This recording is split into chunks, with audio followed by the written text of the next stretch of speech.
కృష్ణా జిల్లాలోని అవనిగడ్డ సమీపంలో ఎంతో పురాతనమైన చరిత్ర కలిగిన నాగాయలంక రామలింగేశ్వర స్వామి గుడి వద్ద ప్రతి సంవత్సరం కార్తీక మాసంలో ఒక అపురూపమైనటువంటి ఆధ్యాత్మిక అద్భుతం ఆవిష్కృతమవుతుంది. ఈ ఘటనను చూసేందుకు భక్తులు కూడా ఎక్కువగా వస్తూ ఉంటారు. భారీగా ఆ క్షేత్రానికి తరలి వస్తూ ఉంటారు. నాగాయలంకలోని పవిత్ర శ్రీ రామలింగేశ్వర స్వామి ఆలయానికి సమీపంలో ఉండే కృష్ణా నదీ తీరంలో కార్తీక మాసం ఆఖరి రోజుల్లో వందల సంఖ్యలో పాములు దర్శనమివ్వటం ఆనవాయితీగా వస్తోంది. ఈసారి వాటి సంఖ్య పదుల్లో కాదు వందల్లో కనిపిస్తోంది. వందల్లో పాములు ఉండటంతో ఈ విషయం ఇప్పుడు ప్రాధాన్యత సంతరించుకుంది. స్క్రీన్ మీద మీరు చూడండి ఒకసారి. ఆలయం వెనక ఉన్న నదీ ప్రవాహంలో ఈ పాములు ఎంత స్వేచ్ఛగా తిరుగుతూ కనిపిస్తున్నాయి చూడండి. ఒకటి కాదు, రెండు కాదు, వందల కొద్ది పాములు ఆ నీటిలో తేలియాడుతూ అటు ఇటు తిరుగుతూ దర్శనమిస్తున్నాయి. అక్కడ ఉన్న వాళ్ళు అందరూ కూడా మాకు పాములు ఈ కార్తీక మాసం చివరి రోజుల్లో కనిపించడం సాధారణమే, కానీ ఇంత పెద్ద సంఖ్యలో ఇన్ని వందల కొద్ది పాములు ఈ విధంగా కనిపించడం అనేది చాలా అరుదుగా జరుగుతుంది. ఆ రామలింగేశ్వర స్వామి కృప కోసం ఈ ఆధ్యాత్మికమైనటువంటి క్షేత్రం కాబట్టి ఆ స్వామి కోసమే వచ్చినట్టుగా మేము భావిస్తా ఉన్నాం అని చెప్పి భక్తులు కూడా చెప్తా ఉన్నారు.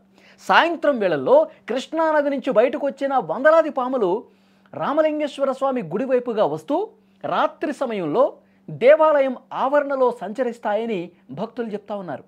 రాత్రంతా స్వామివారిని దర్శించుకున్న అనంతరం ఉదయం సంధ్యా వేళల్లో అవి మళ్ళీ మెల్లగా నది లోపలికి వెళ్ళిపోతాయంటూ నమ్ముతా ఉన్నారు. స్క్రీన్ మీద మీరు చాలా స్పష్టంగా ఆ పాములు ఏ విధంగా తిరుగుతున్నాయో కూడా చూడొచ్చు.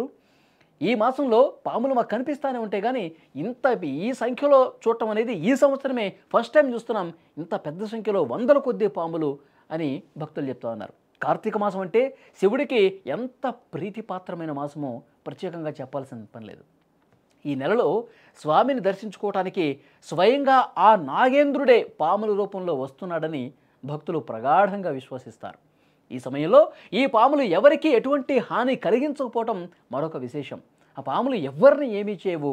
ఆ నీటిలోనే ఈ కార్తీక మాసం చివరి రోజుల్లో ఆ రామలింగేశ్వర స్వామి కోసం వచ్చి ఈ విధంగా తిరుగుతూ ఉంటాయి, మళ్ళీ ఆ నీటిలో కలిసిపోయి వెళ్ళిపోతూ ఉంటాయి. ఇంతవరకు ఇన్ని సంవత్సరాల్లో ఇన్ని దశాబ్దాలుగా ఈ గుడికి వస్తున్నాం, కార్తీక మాసంలో దర్శనం చేసుకుంటా ఉన్నాం, వెళుతూ ఉన్నాం, పాములను చూస్తున్నాం, కానీ ఈ పాముల వల్ల ఎవరికైనా అపాయం కలిగిందని చెప్పి ఎప్పుడూ కూడా మేము వినలేదు. అవి ఆధ్యాత్మిక చింతనతో ఉండే పాములు. అవన్నీ కూడా ఆ రామలింగేశ్వరుడి ఆ నాగేంద్రుడి స్వరూపాలు అని చెప్పి చెప్తా ఉన్నటువంటి పరిస్థితి. ఈ దృశ్యం ఒక అద్భుతమైనటువంటి సంఘటన మాత్రమే కాదు, శ్రీ రామలింగేశ్వర స్వామి వారి కరుణకు, ఈ క్షేత్రం యొక్క పవిత్రతకు నిదర్శనమని భక్తులు చెప్తున్నారు. దీని కారణంగా కార్తీక మాసంలో నాగాయలంక శ్రీరామపాద క్షేత్రం ప్రాశస్త్యం మరింతగా పెరిగి భక్తుల రద్దీ రోజురోజుకు అధికమవుతున్నటువంటి పరిస్థితి ఉంది.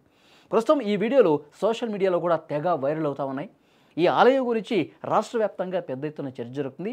ఈ సంఖ్యలో పాములు రావటం అనేది అంతా ఆ శివుడి కటాక్షం వల్లే ఇదంతా జరుగుతుంది. భక్తులు కూడా వాటిని చూసి నమస్కరించి ఆ నాగేంద్రుడి స్వరూపం అని భావించి వాళ్ళందరూ కూడా వాటికి నమస్కరించి ఆ శివుడికి దర్శనం చేసుకుని మళ్ళీ తన్మయత్వంతో ఒక ఆధ్యాత్మిక భావంతో గుడిని వదిలి వెళ్తున్నటువంటి పరిస్థితి ఉంది.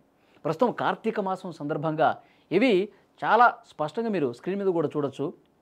ఆ గుడిని దర్శించుకునే వాళ్ళు తప్పనిసరిగా కృష్ణా నదిలో ఉన్నటువంటి ఆ పాముల్ని, ఆ నాగేంద్రుడిని చూసి తర్వాత ఆ రామలింగేశ్వరుడికి ప్రత్యేక పూజలు చేసి అక్కడి నుంచి వెళ్తూ ఉన్నారు. ప్రస్తుతం ఈ వీడియో ఇన్ని వందల కొద్ది పాములు, నాగేంద్ర స్వరూపాలు ఇప్పుడు సోషల్ మీడియాలో వైరల్ కూడా అవుతోంది.